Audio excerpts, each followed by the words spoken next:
ये एक विशेष महिला जेल थी। यहाँ न सिर्फ कैदी सुंदर और गोरी चिट्टी थी, बल्कि जेलर और पहरेदार भी बेहद आकर्षक महिलाएं थीं। अफवाहों में कहा जाता था कि यह जगह पुरुषों के लिए स्वर्ग जैसी है, लेकिन वास्तव में यह महिला कैदियों के लिए नर्क थी। वे हर दिन डर और दहशत में गुजारती थीं।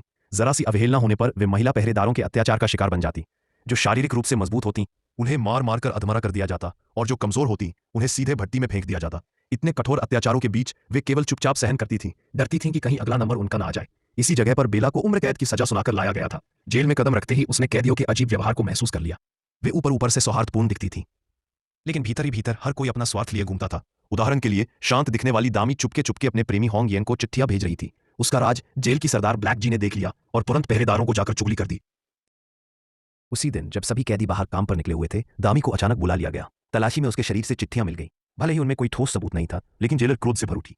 दामी को रस्सी से हवा में लटका दिया गया और उससे सच उगलवाने के लिए तरह तरह की क्रूर यातनाएं दी गईं। चाहे कितना भी दर्द सहना पड़े, दामी ने अपना मुंह बंद ही रखा। जब वो लगभग मरने की हालत में थी, तब उसे वापस कोठरी में फेंक दिया गया। कैदी डर के कारण उससे दूर भागते रहे। केवल दयालु बेला ने उसकी मदद की और उसे बिस्तर तक पहुंचाया। इस उपकार से दामी बहुत प्रभावित हुई और उसने बेला को अपने भागने की योजना बता दी। बेला को यह बहुत जोखिम भरा लगा, लेकिन अंत में वो इसमें शामिल हो गई। हालांकि यह जेल पूरी तरह महिलाओं की थी, कभी कभी पुरुष कर्मचारी भी आते थे, जैसे फल पहुंचाने वाले दो लड़के। उनके लिए यह काम बेहद आसान और आनंददायक माना जाता था, क्योंकि उन्हें सुंदर कैदियों को देखने और कभी कभार उनसे नजदीक आने का मौका मिल जाता था। एक दिन दाढ़ी वाले लड़के और उसका साथी रोज की तरह फल पहुंचा रहे थे, और रास्ते में दो आकर्षक कैदियों को देखकर वह उनकी ओर आंखें गड़ाए रह गया। नहाने के स्थान के पास से गुजरते समय वह झांकने से खुद को रोक न सका, लेकिन तभी नहा रही बेला ने उसे देख लिया। आश्चर्य की बात यह थी कि बेला ने शोर नहीं मचाया।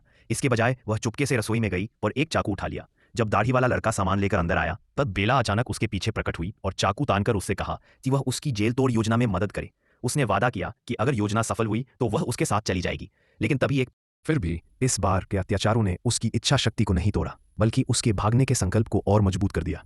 मगर जेल की चौकसी बहुत कड़ी थी। भाग निकलना आसान नहीं था। उनका एकमात्र मौका था वह साधारण सी दिखने वाली लकड़ी की दरवाजा। लेकिन सिर्फ दो लोगों की ताकत काफी नहीं थी। उन्हें और लोगों की मदद चाहिए थी। इसलिए बेला ने जेल की सरदार ब्लैक जी को चुनौती दी। उसे अपनी क्षमता साबित करनी थी ताकि और कैदियों का भरोसा जीत सके। काम पर जाते समय पहरेदारों की नजरों से बचते हुए दोनों ने कीचड़ भरे दलदल में एक जबरदस्त लड़ाई शुरू कर दी। यह जीने मरने